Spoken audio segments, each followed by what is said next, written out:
શું તમે ક્યારેય એવું સાંભળ્યું છે કે રાત્રે કોઈ તમને નામ લઈને બોલાવે પણ આસપાસ કોઈ હોય જ નહીં? આ વાત છે એક નાનકડા ગામ રામપુરની, જ્યાં દિવસમાં બધું શાંત અને સુંદર લાગતું, પણ રાત્રે કંઈક અજાણ્યું બનતું. આ ગામમાં રહેતો હતો 10 વર્ષનો એક નિર્દોષ છોકરો, મનુ. મનુ ખૂબ જ ખુશમિજાજ અને બહાદુર હતો. એને રાત્રે તારાઓ જોવાનું બહુ ગમતું. પણ ગામના મોટા લોકો એને વારંવાર કહેતા, મનુ, રાત્રે બહાર ન જતો, ખાસ કરીને જૂના વડના ઝાડ પાસે તો ક્યારેય ન જતો. પણ મનુને આ વાતો માત્ર ડરાવવાની વાર્તા જેવી લાગતી. એક દિવસ સાંજે મનુ તેની દાદી સાથે બેઠો હતો. દાદી ધીમા અવાજમાં કંઈક બોલી રહી હતી. મનુએ પૂછ્યું, દાદી, તમે શું બોલો છો? દાદીએ ગભરાઈને આસપાસ જોયું અને ધીમે કહ્યું, બેટા, આ ગામમાં એક ડાયન છે, જે રાત્રે બાળકોને બોલાવે છે અને પછી તેઓ ક્યારેય પાછા આવતા નથી. મનુ હસ્યો. દાદી, આ બધું ખોટું છે, હું ડરતો નથી. દાદીએ એની આંખોમાં જોઈને કહ્યું, સાચું હોય કે ખોટું, પણ ડરવું ક્યારેક સારું હોય છે. તે રાત્રે બધું શાંત હતું. ચાંદ આકાશમાં ઝગમગતો હતો. મનુ ઊંઘમાં હતો. અચાનક મનુ એક નરમ અવાજે એને બોલાવ્યો. મનુએ આંખ ખોલી. આસપાસ કોઈ નહોતું. ફરી અવાજ આવ્યો, મનુ, બહાર આવ. આ અવાજ ખૂબ મીઠો હતો, જાણે કોઈ ઓળખીતું વ્યક્તિ બોલાવે છે. મનુ ધીમે ઉઠ્યો, દરવાજો ખોલ્યો અને બહાર ગયો. હવા ઠંડી હતી અને ગામ સંપૂર્ણ શાંત. દૂર જૂના વડના ઝાડ પાસે કોઈ સફેદ છાયા ઊભી હતી. મનુએ ધીમે પગલાં આગળ વધાર્યા. જેમ જેમ એ નજીક ગયો, અવાજ ફરી આવ્યો, મનુ, હું તારી રાહ જોઈ રહી છું. મનુનો દિલ ધડકવા લાગ્યું, પણ એની આંખોમાં એક અજાણી ખેંચાણ હતી. એ છાયા હવે સ્પષ્ટ દેખાવા લાગી. લાંબા વાળ, સફેદ કપડાં અને ચહેરો અંધકારમાં છુપાયેલો. અચાનક એ છાયાએ માથું ઊંચું કર્યું અને એક ઠંડો સ્મિત કર્યું. મનુ એકદમ સ્થિર થઈ ગયો. પાછળથી દાદીનો અવાજ આવ્યો, મનુ, પાછો આવી જા. પણ હવે મોડું થઈ ગયું હતું. એ છાયાએ હાથ આગળ વધાર્યો અને મનુ એની તરફ ખેંચાતો ગયો. મનુ ધીમે ધીમે એ સફેદ છાયા તરફ આગળ વધતો ગયો, જાણે કોઈ અજાણી શક્તિ એને ખેંચી રહી હતી. એ છાયાએ મનુનો હાથ પકડી લીધો. હાથ ખૂબ ઠંડો હતો, બરફ જેવી ઠંડક. મનુ ડરી ગયો, પણ અવાજ બહાર ન આવ્યો. એક પળમાં આસપાસનું દ્રશ્ય બદલાઈ ગયું. મનુ હવે ગામમાં નહોતો. એ એક અંધકારમય જંગલમાં ઊભો હતો. જંગલમાં એક અજાણ્યો શાંત ડર હતો. પાંદડા હળવેથી ખખડતા હતા અને ક્યાંક દૂર ઘૂઘવતો પંખીનો અવાજ આવતો હતો. એ છાયા આગળ ચાલવા લાગી અને મનુ એને પાછળથી અનુસરી રહ્યો હતો. થોડા સમય પછી તેઓ એક જૂના તૂટેલા ઘર સામે પહોંચ્યા. ઘર બહુ જ ભયાનક લાગતું હતું. દિવાલો તૂટી ગયેલી, બારણાં અડધા ખુલેલા અને અંદરથી એક ધીમો અજવાળો આવી રહ્યું હતું. એ છાયાએ બારણું ખોલ્યું. આવ, મનુ. મનુ ધીમે અંદર ગયો. ઘરમાં અજબ વસ્તુઓ હતી. જૂના કુંડા, તૂટેલા રમકડાં અને દિવાલ પર લટકતી અજાણી તસવીરો. એક ખૂણે નાની નાની ચપ્પલ પડી હતી. મનુએ ધીમે પૂછ્યું, આ કોની છે? છાયા થોડું શાંત રહી, પછી બોલી, આ એ બાળકોની છે, જે અહીં આવ્યા હતા. મનુનો ગળો સૂકી ગયો. એ છાયા હવે ધીમે પ્રકાશમાં આવી. મનુએ પહેલીવાર એનો ચહેરો જોયો. ચહેરો ડરાવનારો હતો. આંખો ઊંડી, વાળ વિખરાયેલા હતા, પણ એમાં કંઈક દુઃખ પણ દેખાતું હતું. મનુએ હિંમત કરીને પૂછ્યું, તું કોણ છે? એ સ્ત્રી ધીમે બોલી, લોકો મને ડાયન કહે છે. મનુ પાછળ સરક્યો. તું મને કેમ લાવી અહીં? એણે આંખોમાં આંસુ સાથે કહ્યું, કારણ કે હું એકલી છું. મનુ ચોંકી ગયો. એકલી? એને માથું હલાવ્યું. હા, ઘણા વર્ષો પહેલા મારું પણ એક બાળક હતું, મનુ જેવી ઉંમરનું. પણ એક રાત્રે એ મને છોડીને ચાલ્યો ગયો. એની આંખોમાંથી આંસુ ટપક્યા. ત્યાંથી હું દરેક બાળકમાં મારા બાળકને શોધું છું. મનુ થોડો શાંત થયો, પણ ડર હજી હતો.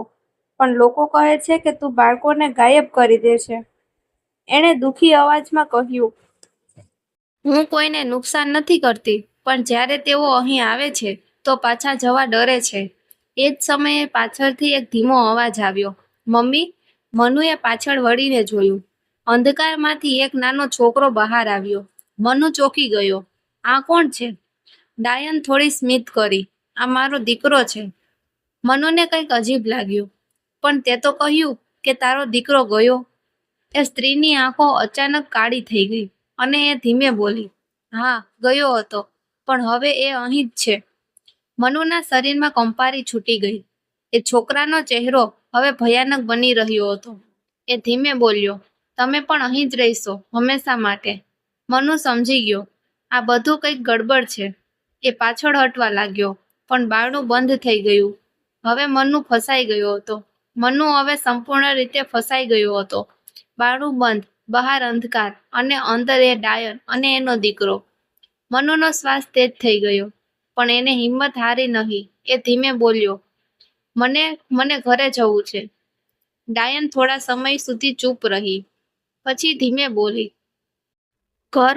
અહીંથી કોઈ પણ ઘરે નથી જતું. એનો અવાજ હવે પહેલા જેવો નરમ ન હતો, તેમાં કંઈક ભયંકર હતું. મનુએ આસપાસ જોયું. દિવાલ પર લટકતી તસવીરો હવે સ્પષ્ટ દેખાતી હતી. એમાં ઘણા બાળકો હતા, કોઈ હસતા, કોઈ ડરેલા. મનુએ ધીમે પૂછ્યું, આ બધા ક્યાં છે? ડાયન થોડું સ્મિત કરી, અહીં જ છે. મનુના પગ થંભી ગયા. અચાનક એ છોકરો, જે ડાયનનો દીકરો કહેતી હતી, એ આગળ આવ્યો. એની આંખો ખાલી હતી, જાણે એમાં કોઈ આત્મા જ ન હોય. એ ધીમે બોલ્યો, અમે બધા અહીં છીએ. એ બોલતા જ ઘરમાં ઠંડી હવા ફૂંકાઈ, અને અંધકારમાંથી એક પછી એક નાના નાના આકાર દેખાવા લાગ્યા.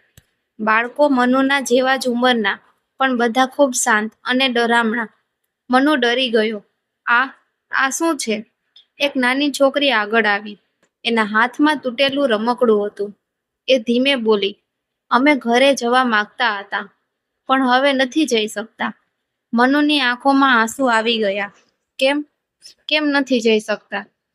એ છોકરીએ ડાયન તરફ જોયું અને ધીમે કહ્યું, કારણ કે એ અમને છોડતી નથી. ડાયન એકદમ ગુસ્સે થઈ ગઈ. ચૂપ! એનો અવાજ ગર્જના જેવો હતો. ઘર હલવા લાગ્યું.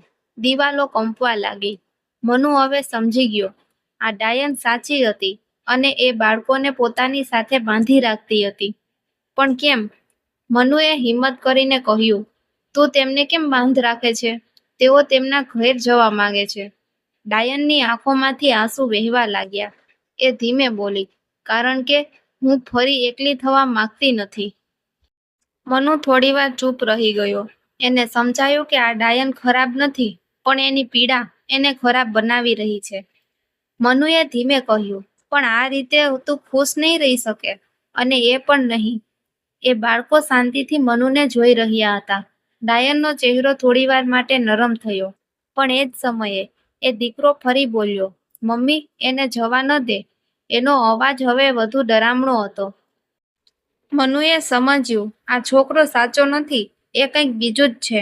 એ ધીમે ડાયનને કહ્યું, આ તારો દીકરો નથી. ડાયન એકદમ ચોંકી ગઈ. શું બોલે છે તું? મનુએ હિંમત કરીને કહ્યું, સાચો દીકરો ક્યારેય તને બીજા બાળકોને બંધ રાખવા નહીં દે. આ કંઈક ખરાબ શક્તિ છે, જે તને વાપરે છે. એ વાત સાંભળતા જ એ છોકરો ગુસ્સે ભરાયો. એનો ચહેરો ભયંકર બની ગયો. આંખો લાલ થઈ ગઈ. ચૂપ રહેજે. ઘરમાં અંધકાર વધુ ઘેરો થઈ ગયો. ડાયન હવે ગૂંચવાઈ ગઈ હતી. એક તરફ એનો દીકરો, બીજી તરફ મનુની વાત. મનુએ ફરી કહ્યું, તું સત્ય જોઈ શકે છે. તારો દીકરો તને દુઃખ આપતો નથી. આ કોઈ બીજું જ છે. ડાયન ધીમે ધીમે પાછળ હટી. એના ચહેરા પર ભય અને દુઃખ બંને હતા. ઘરમાં અંધકાર હવે વધુ ઘેરો થઈ ગયો હતો. હવા ભારે લાગી રહી હતી, જાણે કોઈ મોટી ઘટના થવાની હતી. મનુ ધીમે ડાયન તરફ જોયું. એ ગૂંચવાઈ ગઈ હતી. એની આંખોમાં ડર, દુઃખ અને શંકા બધું જ હતું. એ છોકરો ગુસ્સાથી ચીસ્યો, મમ્મી, એની વાત ના સાંભળ. એ તને છોડી જશે. ડાયનના કાનમાં એ અવાજ ગુંજી રહ્યો હતો. પણ એ જ સમયે એક નરમ મીઠો અવાજ સંભળાયો, માં. અવાજ અલગ હતો, શાંત, પ્રેમથી ભરેલો. ડાયન એકદમ સ્થિર થઈ ગઈ. આ અવાજ? મનુએ આસપાસ જોયું. બાકી બધા બાળકો પણ ચોંકી ગયા. અંધકારના ખૂણામાંથી ધીમે ધીમે એક નાનો પ્રકાશ દેખાયો. એ પ્રકાશમાંથી એક નાનો છોકરો બહાર આવ્યો. એનો ચહેરો શાંત અને નિર્દોષ હતો. ડાયનની આંખોમાં આંસુ આવી ગયા. મારો દીકરો. એ છોકરાએ સ્મિત કર્યું. હા માં, હું અહીં જ છું. ડાયન દોડીને એની પાસે ગઈ, પણ એ છોકરો થોડો પાછળ હટી ગયો. માં, તું શું કરી રહી છે? ડાયન રડી પડી. હું તને શોધતી હતી, તું મને છોડીને ગયો, હું એકલી થઈ ગઈ. એ છોકરાએ નરમ અવાજમાં કહ્યું, માં, હું ક્યારેય તને છોડ્યો નહોતો, પણ તું દુઃખમાં એટલી ખોવાઈ ગઈ કે તું ખોટી શક્તિઓમાં ફસાઈ ગઈ. મનુ શાંતિથી આ બધું જોઈ રહ્યો હતો. એ ખોટો છોકરો હવે ગુસ્સાથી કંપી રહ્યો હતો. એ ચીસ્યો, આ બધું ખોટું છે, હું જ તારો દીકરો છું. એનો ચહેરો હવે સંપૂર્ણ ભયંકર બની ગયો. આંખોમાં આગ જેવી ચમક, અવાજ ગર્જના જેવો. સાચા દીકરાએ ડાયનનો હાથ પકડીને કહ્યું, માં, આંખ ખોલ. હું તારો સાચો દીકરો છું, અને આ એક દુષ્ટ છાયા છે જે તને એકલા રહેવાનો ડર બતાવીને તને વાપરે છે. ડાયન હવે રડી રહી હતી. એ બંને વચ્ચે જોઈ રહી હતી. એક તરફ ભયંકર છાયા, બીજી તરફ પ્રેમભર્યો દીકરો. મનુએ ધીમે કહ્યું, તું દિલથી વિચારે, તારો સાચો દીકરો ક્યારેય તને બીજાને દુઃખ આપવાનું નહીં કહે. એ શબ્દો ડાયનના દિલમાં ઊંડે ઉતરી ગયા. એ ધીમે આગળ આવી અને એ ભયંકર છાયા તરફ જોઈને બોલી, તું મારો દીકરો નથી. એ શબ્દો સાંભળતા જ ઘરમાં એક જોરદાર ધડાકો થયો. એ છાયા ચીસી ઉઠી. ના! એનો આકાર તૂટવા લાગ્યો. ધીમે ધીમે એ ધુમાડા જેવો વિખેરાઈ ગયો અને એક પળમાં બધું શાંત થઈ ગયું. ઘરમાં પ્રકાશ ફેલાયો. બધા બાળકો હવે સામાન્ય દેખાવા લાગ્યા. એના ચહેરા પર શાંતિ આવી ગઈ. ડાયન જમીન પર બેસી ગઈ. એ રડી રહી હતી. એનો સાચો દીકરો એની પાસે આવ્યો અને એને ગળે લગાવી દીધો. માં, હવે બધું ઠીક છે. મનુના ચહેરા પર સ્મિત આવ્યું. પણ હજી એક પ્રશ્ન બાકી હતો. ઘરમાં હવે અંધકાર નહોતો. જ્યાં પહેલા ડર હતો, ત્યાં હવે એક શાંત પ્રકાશ ફેલાતો હતો. બધા બાળકો ધીમે ધીમે એકબીજાને જોઈ રહ્યા હતા. એના ચહેરા પર પહેલીવાર ડર નહીં, પણ આશા દેખાઈ રહી હતી. મનુએ ખુશીથી કહ્યું, તમે બધા હવે ઘરે જઈ શકો છો. એક નાનો છોકરો ધીમે બોલ્યો, ખરેખર, અમે મુક્ત થઈ ગયા. ડાયન હવે શાંત થઈ ગઈ હતી. એના ચહેરા પર પસ્તાવો સ્પષ્ટ દેખાતો હતો. એ ધીમે ઊભી થઈ અને બધા બાળકો તરફ જોઈને કહ્યું, હા, હવે તમે બધા મુક્ત છો. મને માફ કરજો, મેં તમને મારા દુઃખમાં બાંધી રાખ્યા. બધા બાળકોની આંખોમાં આંસુ આવી ગયા, પણ આ વખતે એ દુઃખના નહીં, રાહતના હતા. એક પછી એક બધા બાળકોના શરીર આસપાસ પ્રકાશ દેખાવા લાગ્યો, જાણે કોઈ જાદુઈ શક્તિ એમને તેમના ઘરે લઈ જવા આવી હોય. એ નાની છોકરી જે તૂટેલું રમકડું પકડીને ઊભી હતી, એ મનુ પાસે આવી. એ હસીને બોલી, આભાર મનુ, તું અમને બચાવ્યો. મનુના આંખોમાં પણ આંસુ આવી ગયા. હું તો બસ સત્ય બોલ્યો. એક પછી એક બધા બાળકો પ્રકાશમાં વિલીન થવા લાગ્યા અને થોડા જ પળોમાં ઘર ફરી ખાલી થઈ ગયું. હવે ત્યાં માત્ર મનુ, ડાયન અને એનો સાચો દીકરો જ હતા. ડાયન પોતાના દીકરાને ગળે લગાવીને રડી રહી હતી. મને માફ કરજે બેટા, મેં તને ઓળખ્યો નહીં. એનો દીકરો હસીને બોલ્યો, માં, પ્રેમ ક્યારેય ગુમાતો નથી. તું ફક્ત દુઃખમાં ખોવાઈ ગઈ હતી. મનુ શાંતિથી આ દ્રશ્ય જોઈ રહ્યો હતો. એને લાગ્યું કે આ ડાયન ખરાબ નહોતી, એ ફક્ત એક દુઃખી માં હતી. થોડા સમય પછી એ દીકરાનો પ્રકાશ પણ ધીમે ધીમે ઓછો થવા લાગ્યો. ડાયન ગભરાઈ ગઈ. ના, તું ફરી જતો નથી ને? એ દીકરાએ નરમ અવાજમાં કહ્યું, માં, હવે મારે જવું પડશે, પણ આ વખતે તું એકલી નહીં હોય. એ મનુ તરફ ઈશારો કરીને બોલ્યો, આ તારો મિત્ર છે અને તારા દિલમાં હવે પ્રકાશ છે. ડાયન ફરી રડી પડી, પણ આ વખતે એના આંસુમાં શાંતિ હતી. એનો દીકરો ધીમે પ્રકાશમાં વિલીન થઈ ગયો. હવે બધું શાંત થઈ ગયું. મનુ ધીમે બોલ્યો, હવે હું ઘરે જઈ શકું? ડાયન સ્મિત કરીને બોલી, હા મનુ, હવે તું ઘરે જઈ શકે છે. અને આભાર. એણે હાથ આગળ વધાર્યો અને એક પળમાં મનુ ફરી પોતાના ગામના વડના ઝાડ પાસે ઊભો હતો. સવાર થવા આવી હતી. પંખીઓના અવાજ આવવા લાગ્યા. મનુએ પાછળ જોયું. જંગલ હવે સામાન્ય લાગતો નહોતો, જાણે ક્યારેય કંઈ બન્યું જ ના હોય. પણ મનુ જાણતો હતો કે એ રાત્રે કંઈક બદલાઈ ગયું હતું. સવારના સૂરજની પહેલી કિરણ ગામ રામપુર પર પડી. મનુ ધીમે ધીમે પોતાના ઘેર પહોંચ્યો. દાદી દરવાજા પાસે ઊભી હતી, આંખોમાં ચિંતા અને ઊંઘ વગરની રાતનો થાક. જેમ જ દાદીએ મનુને જોયો, એ દોડીને એની પાસે આવી અને એને ગળે લગાવી દીધો. મનુ, તું ક્યાં ગયો હતો બેટા? હું આખી રાત તને શોધતી હતી. મનુના આંખોમાં આંસુ આવી ગયા. એ દાદીને ગળે લગાવીને બોલ્યો, દાદી, હું ઠીક છું, પણ મને કંઈક કહેવું છે. મનુએ આખી ઘટના દાદીને કહી. શરૂઆતમાં દાદી થોડી ગભરાઈ, પણ પછી શાંત થઈને બોલી, બેટા, દરેક ડરાવનારી વાત પાછળ એક સત્ય હોય છે અને દરેક સત્યમાં એક લાગણી છુપાયેલી હોય છે. મનુએ ધીમે પૂછ્યું, તો એ ડાયન ખરાબ નહોતી? દાદીએ સ્મિત કરીને કહ્યું, ના, એ ફક્ત એક દુઃખી માં હતી, જે પોતાના બાળકને ગુમાવીને તૂટીને ખોટા રસ્તે ચાલી ગઈ. તે દિવસ પછી મનુ ક્યારેય રાત્રે બહાર જતો નહોતો, પણ હવે એ ડરતો પણ નહોતો. એના દિલમાં એક સમજ આવી ગઈ હતી.